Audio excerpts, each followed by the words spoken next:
చెరువు నుంచి గన్పూర్ పోయేటువంటి మరి కాలువ దగ్గర నిలబడి ఉన్నాం.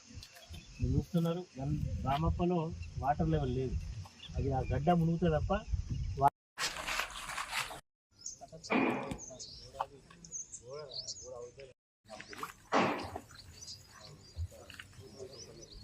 వరకు ప్రెజెంట్ సార్ పంప్ ఇక్కడ నుంచి 11 కిలోమీటర్స్ సార్. ఇక్కడ నుంచి మొత్తం 22 కిలోమీటర్స్ సార్. ఇది పాకాల 22.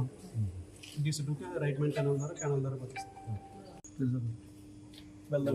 వెల్దండి రిజర్వ్ తపస్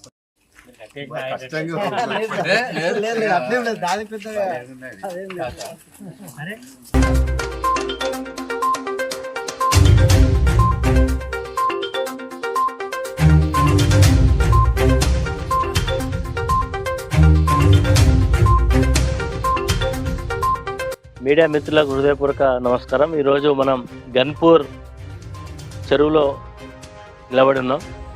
ఇది కాకతీయులు కట్టినటువంటి చెరువు, ఇది అతి పురాతనమైనది.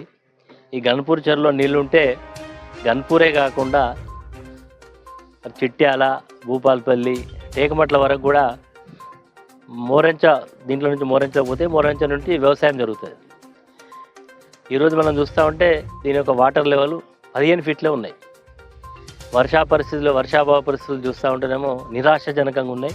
వర్షాలు పడతాయా లేదనేటువంటి ఒక రకమైనటువంటి భయంలో రైతులు ఉన్నారు.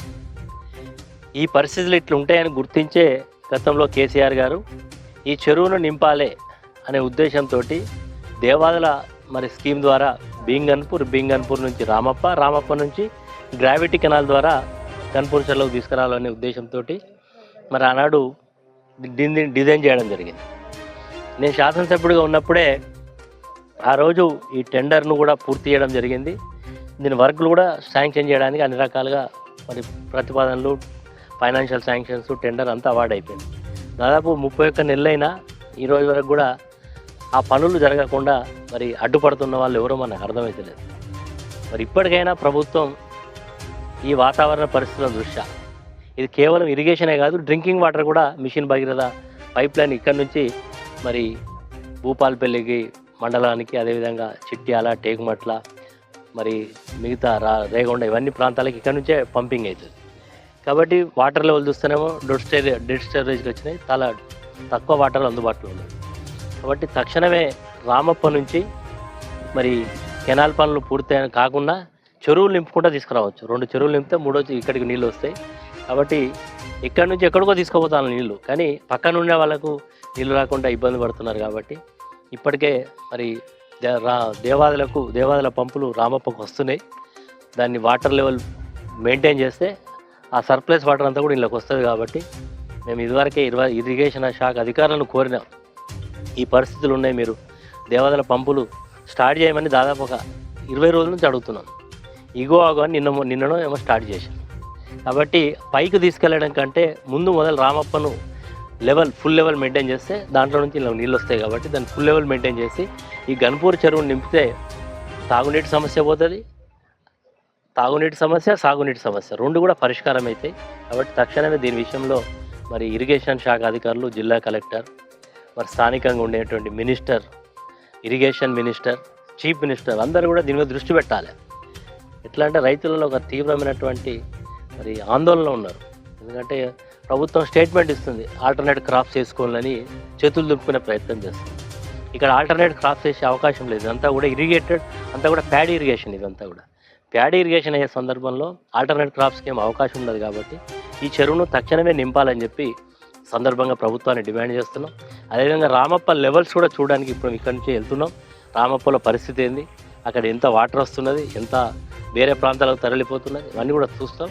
రామప్ప ఆయకట్టు రావాలి, అదేవిధంగా గన్పూర్ చెరువు ఆయకట్టు ఉండాలి. ఇంకా దీన్ని అక్కడి నుంచి రామప్ప నుంచి పాకాలు కూడా ఉంది, పాకాలు కూడా పోవాలి. ప్రభుత్వానికి చిత్తశుద్ధి ఉంటే ఇది ఎప్పుడో జరిగేది. ఒక 15 రోజుల ముందు కనుక పంపులు స్టార్ట్ చేసి ఉంటే ఈ పరిస్థితి వచ్చేది కాదు. ప్రభుత్వం మీద ఒత్తిడి చేసి అటు దేవాదుల పంపులు స్టార్ట్ చేయమని, అదేవిధంగా కాళేశ్వరం, అన్నారం, మేడిగడ్డ మరి పంపులు ఆన్ చేయమని ప్రభుత్వం మీద ఒత్తిడి చేసినా చీమ గుట్టినట్టు కూడా అవుతలేదు.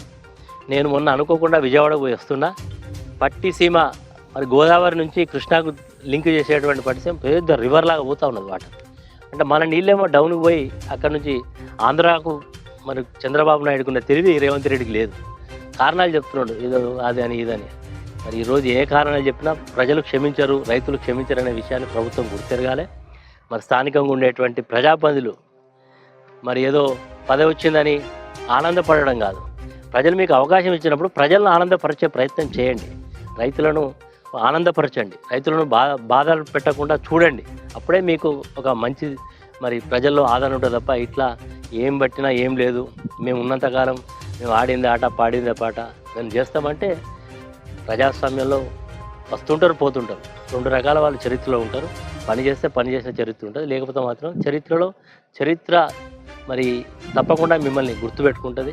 రైతులకు అన్యాయం చేసినా, రైతుల విషయంలో నిర్లక్ష్యంగా వివరించినా, ప్రజలను నిర్లక్ష్యం చేసినా దీనికి తగిన మూల్యం చెల్లించుకోవాల్సిన అవసరం ఉంటుందని ఈ సందర్భంగా ప్రభుత్వాన్ని హెచ్చరిక చేస్తున్నాను.